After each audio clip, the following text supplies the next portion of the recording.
I think the first point to be stressed is that there is uncertainty as to what these proposals actually contain. Between the 17th of January and the 23rd of January, there were 4 drafts that were discussed by the All-Party Representative Committee.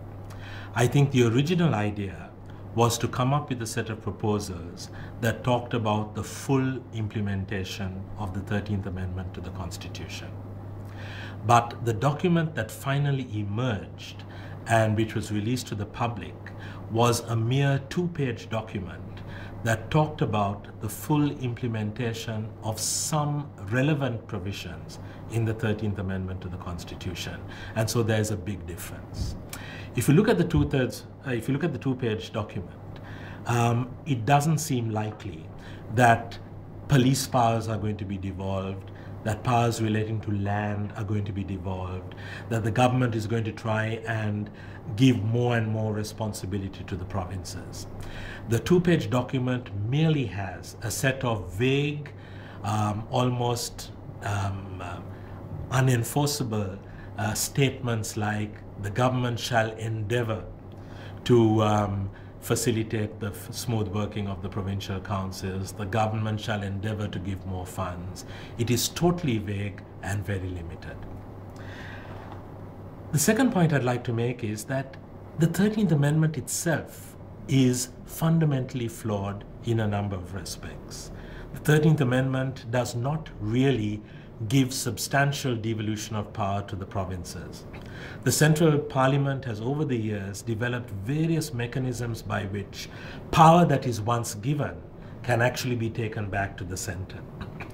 The Parliament of Sri Lanka has over the last 20 years passed laws on provincial subjects and functions.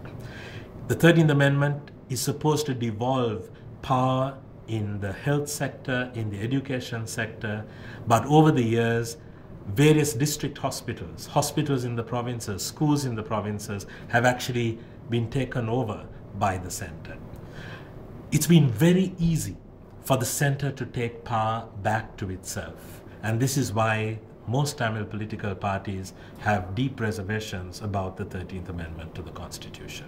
So let's remember that full implementation of the 13th Amendment might not be enough, and anyway, the government in its 2-page document has not promised to fully implement the 13th Amendment to the Constitution.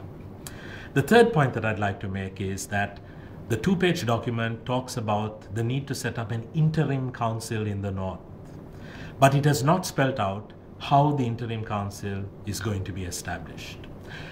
My understanding is that Douglas Devananda has come up with a proposal based on Article 154T of the Constitution to set an interim council up that way.